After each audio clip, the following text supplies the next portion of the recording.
What's good, international people of YouTube? So I want to talk about this situation that's going down in Ukraine with Russia and Ukraine, pretty much, right? But I'm gonna back up a little further, and I'm gonna talk to you guys about the geopolitics and the environment that's creating this situation, and other situations that you might not necessarily be aware of. So, unlike most people, I do not believe that the United States and Russia will ever go to war. It's not beneficial to either country for either or to go to war again with each other. You know, we'll have proxy wars, and Ukraine might become a proxy war where Russia is from one side and the United States is on the other, and we battle it out on the different nations' soil, right? And the reason you do that is because you make a lot of money through war, plus you have a continuation of your troops constantly being exercised and ready for war, because there's nothing like the real thing, right? But at the end of the day, both the USSR and Russia now it's another Caucasian run country with a large demographic of multicultural people, just like in the United States, and it's another Christian country. Now, on the planet, there are about 2 billion Muslims, right? There's about 1.7, 1.8, 1.9 billion Chinese, something like 1.7, somewhere similar to China is India. 75% of the world is already covered with just those three groups. And a unified China is a major threat, and we're seeing some ramifications of that right now, right? In terms of commerce and stuff. Now imagine when India gains momentum and becomes just like China. It's both Russia and the United States is going to have to deal with two massive beasts, you know, that they don't really have too much control over. Now, the United States pretty much has say and influence over the North and South Americas, a lot of Europe, you know. Russia, on the other hand, has the rest, you know, because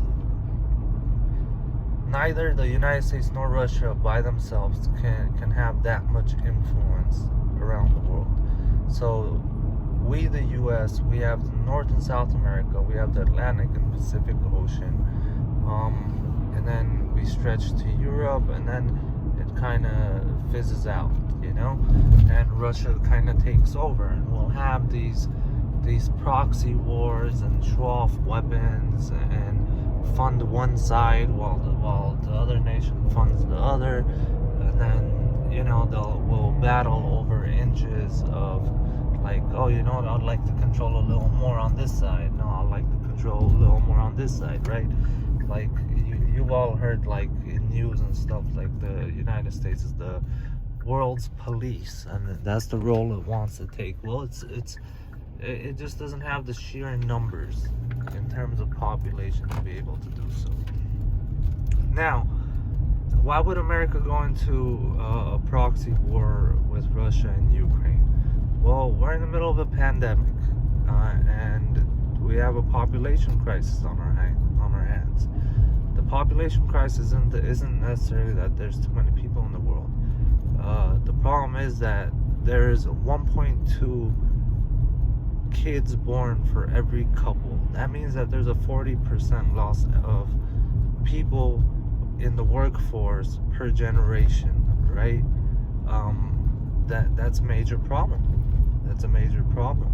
On a long enough timeline like that can cripple your economy completely. So war is one way. Like, there's different ways of gaining wealth, right? You can build wealth, build jobs, build all this stuff, and create this workforce and this infrastructure, all this stuff, right?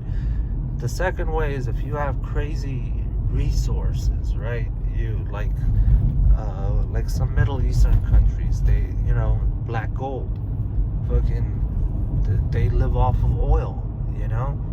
And the third way is to rape, plunder, and pillage, to take from someone else, you know.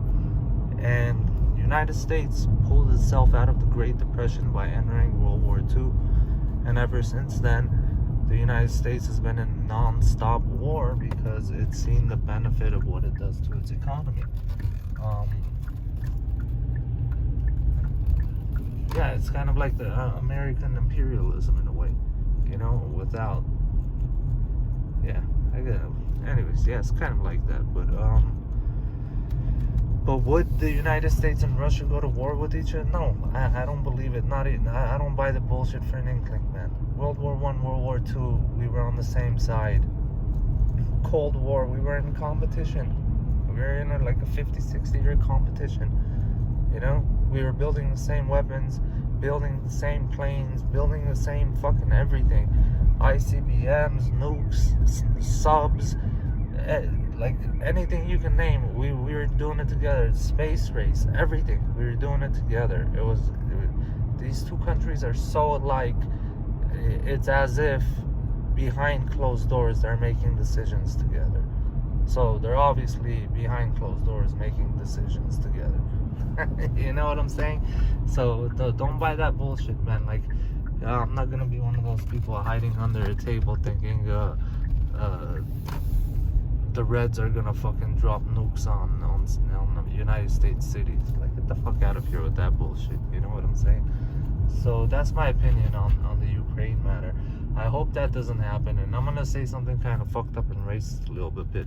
The rest of the world, man, when it comes to Ukraine and when it comes to Russia, we don't distinguish the difference. You guys look the same, you guys act the same, you guys look the same, and I have friends from both sides. I love you guys, but fuck, man, people can't tell you guys apart. We know the history. I know they're two different countries. We know the history. We know the fucked upness of all of it and whatnot. But people look at you guys like they would look at the United States and Canada. They're too similar. Like, what? The United States is going to war with Canada? What the fuck? Could you imagine that? Like that's how the world is looking at you guys. So I hope that doesn't happen. I don't know, man. Peace in the Middle East. You guys stay up.